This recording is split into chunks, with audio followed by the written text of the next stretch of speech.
It's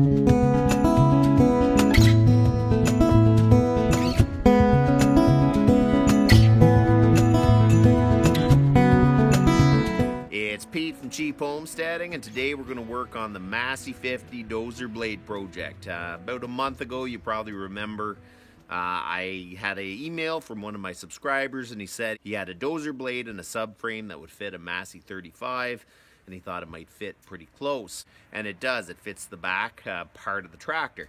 So we're going to build a whole new subframe for my tractor because I want the Dozer blade to be solid. I want to be able to actually push some rock with it and really make it usable. So we'll use it for snow, but we definitely will use it as a dozer blade. So I want to make sure it's sturdy and I'm not going to damage my tractor. So I ordered a bunch of steel up, and we're going to start fabricating a subframe for my Massey 50 so we can install this dozer blade. So I'll show you. So there you go. Here is the dozer blade we are going to install on my Massey 50. The one thing about the Massey 50, it is actually a little bit longer than a Massey 35.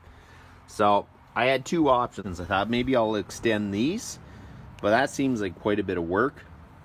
And I looked online, and there's a bunch of people in India, which Indian technology is awesome, that have a kind of a mount right here. So I'm wondering if I build my subframe here, and then I will build my mount wherever it has to be a good length for the blade.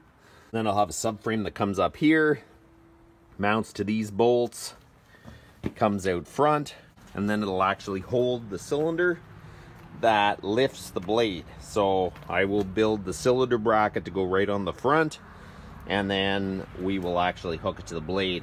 Eventually I want to make sure that this blade actually pivots, but for now we're not going to worry about that. We're just going to get the blade on the tractor, and then we can work on that a little bit later.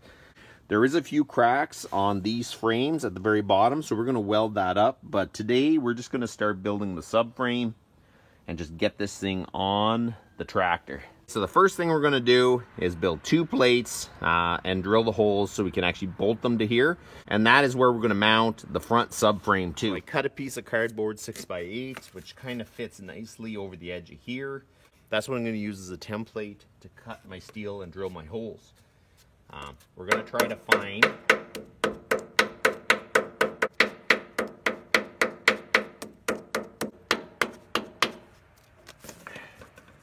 so there you go. We got a little bit of a template of the holes I have to drill. These holes are exactly 4 inches apart, so that should make it easy. But it is nice to make an actual template. So what I'm going to do is mark the center of these. We will use a center punch, and then I will double check, measure it, make sure it's 4 inches. We should be good to drill it, and then it should be right on. Mark this up. Might as well do it here too.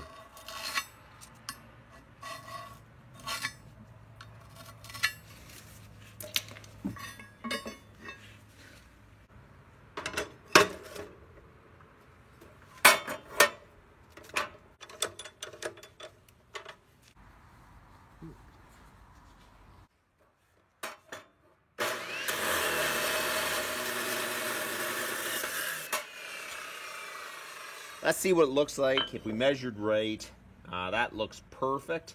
Now we're going to drill the holes, and that alone is going to be a big process. It is really, really hard to drill thick steel, so let's see how this goes.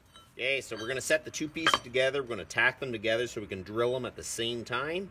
So basically, if we mark it wrong, drill it wrong, they're all wrong. But otherwise, you'll have two plates exactly the same, which is what you kind of want.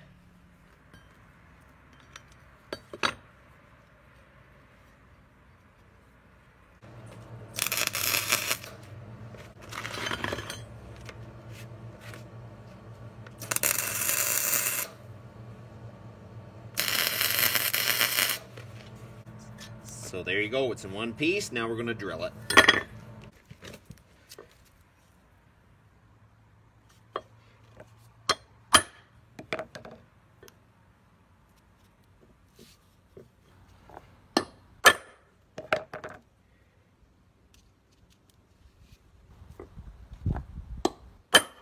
So let's see, they should be exactly 4 inches apart. They are. A small pilot hole, we'll go to this size, and then after that we're going to go to that size. So I don't have cutting oil. I wasn't too prepared, but I think we're going to use Jigaloo. See how that goes.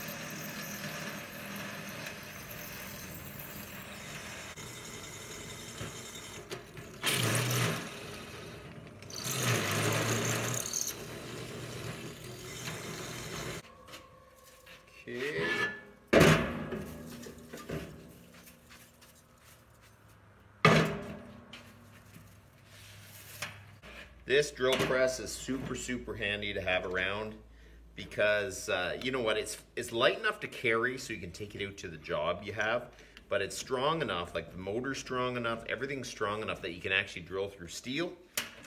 These old drill presses, I absolutely love them. I think I paid $20 for this one. I don't like using my wood drill presses for doing steel, because when you go to drill wood and stuff, the whole top is greasy, and then next thing you know, you got grease all over your wood. So I kind of like to try to keep that separate, and you don't have to pay a ton of money to do it either.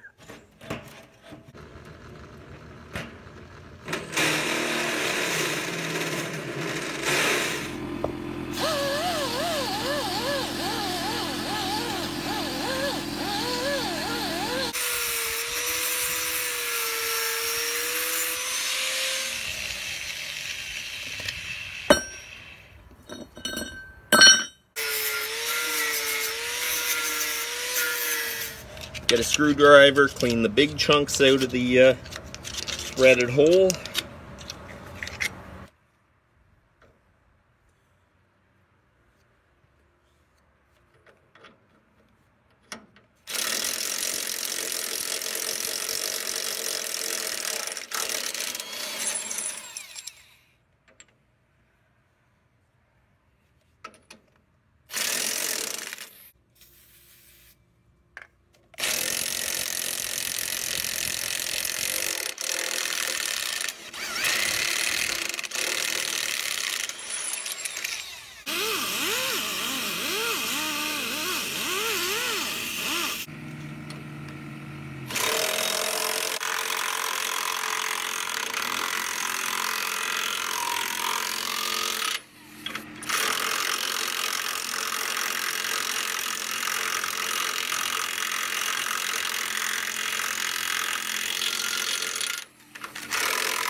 So those mounts took me a long time, and I tried to get 4 bolts to fit, and I thought that is absolutely crazy. I really don't need 4 bolts, so I'm going to show you what I did. So this is what it looks like. I got 2 of them on. I cut this corner out. In hindsight, it probably needed to anyways, because I think the tie rod end would have hit. So now I'm going to start working on the subframe. But first, I'm going to take this plate off. And we're going to mount, and we're going to bolt this thing up here.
So I got the bottom support bracket on.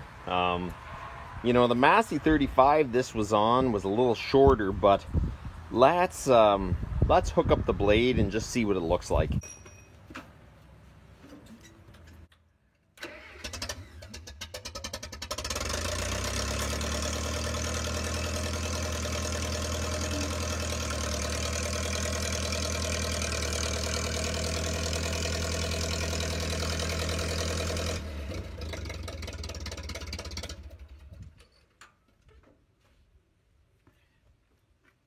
I actually don't think it looks that bad. Distance-wise out, I probably don't want it to be out any farther. I'm wondering if I just cut these guides off and move them up forward. Then we could build the subframe from here to here. And then I would put one from here to the back tire. I just think it'll be a lot smarter to have some good support to the rear axles. So it'll have, right from the blade, there'll be a physical connection to the axles, because I don't want to break my tractor.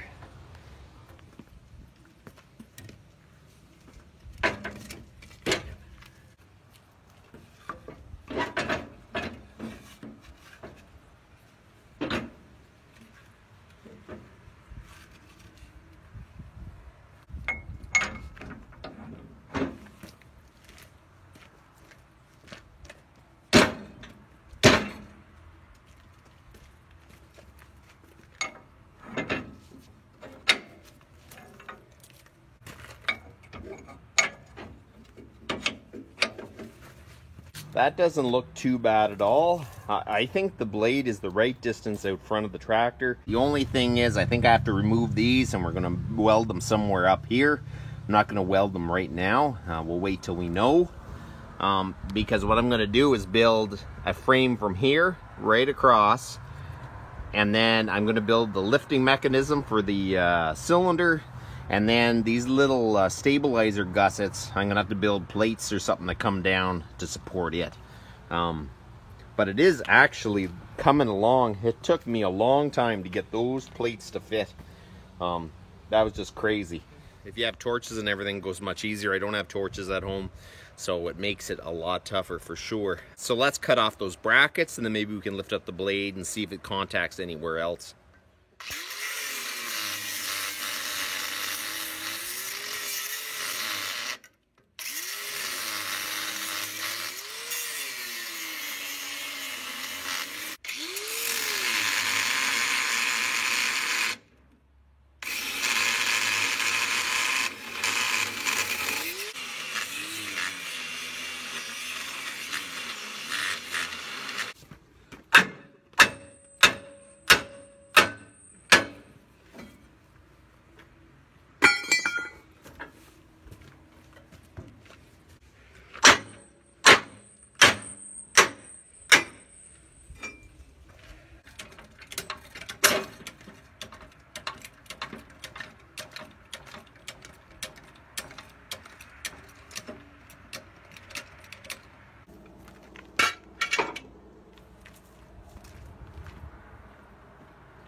Today could have went a whole lot better. I wasted most of the day trying to make those plates and drill them.